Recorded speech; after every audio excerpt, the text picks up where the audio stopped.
in the 50s and 60s. And virtually all of those people died. So I have a great feeling for what you have done, and that you have resurrected a tradition that was indigenous to Black and Latino communities.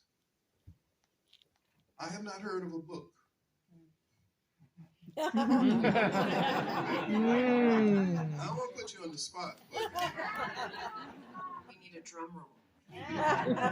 We need a book that almost starts with you and then goes down the roots into the ground. All of the people that you are the top of the tradition to. So think.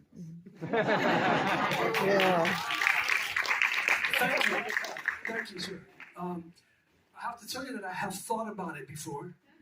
And about 30 years ago, I decided to stop saying I'll have the book next year. Because people have been asking me for a while, and I've been intending to do it, but you know, it's such an immense field. There's so much to learn. As the time goes by, I realize that how little I know, really. There's so much to tell. There's so many. I always feel like each year, wow, if I could tell the story a lot better now than I could have last year, and that happens every year. So, you know, I'd like to do it, but I'm slow. You know, I'm slow. I need like, I don't write well putting in a half hour here, an hour there, 2 hours there, and nothing for a week, and you know, every other day. I can't get a flow like that. And so it looks like I'll probably get that book written when my kids go to college.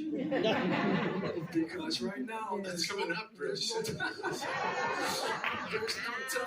There's no time. But I appreciate that immensely, and I am thinking about it. I'm organizing it just step by step. I'm just a little slow. Sorry about that. Question down here. You can bring the microphone.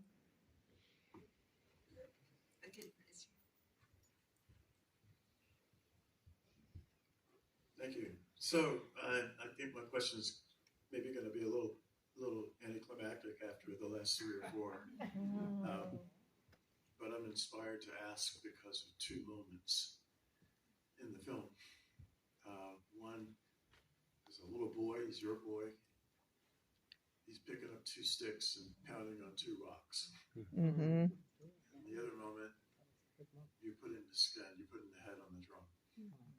Yeah. And what I want to ask you about, I'm not a drummer. Do you make your own drums? How do you feel about the instrument, about the spirituality that comes with having made your instrument, having a personal relationship with your instrument? Do you have things to say about that now? Yeah, I have way too many things to say about that for the time that we have, but I appreciate that. You know, it is emblematic, the fact that my son was playing a rock with 2 sticks. I mean, that's the beginning of the rhythms that we play. They start like that. You don't need an instrument. We use our voice, we use our body, we use the floor, and we don't need an instrument per se.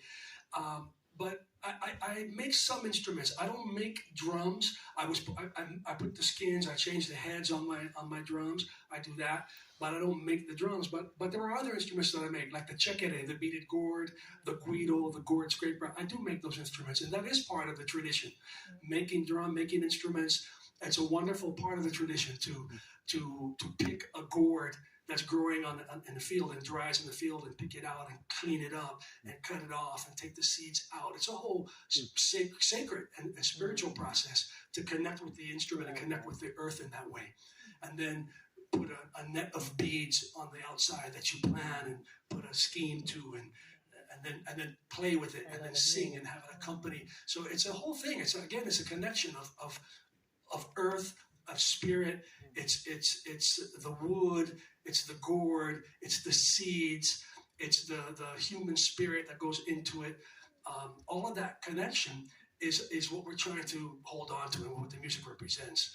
So I'm glad those things stuck out to you, and it is a big part of our tradition is to make the instruments, feel what it's like to work on the instruments and to feel the skin of the animal. So it's got the animal spirit. It's got the spirit of the seeds from the earth, and it's got the human spirit in it. And it's a wonderful way to acknowledge all of those elements at once. Very nice. Very nice.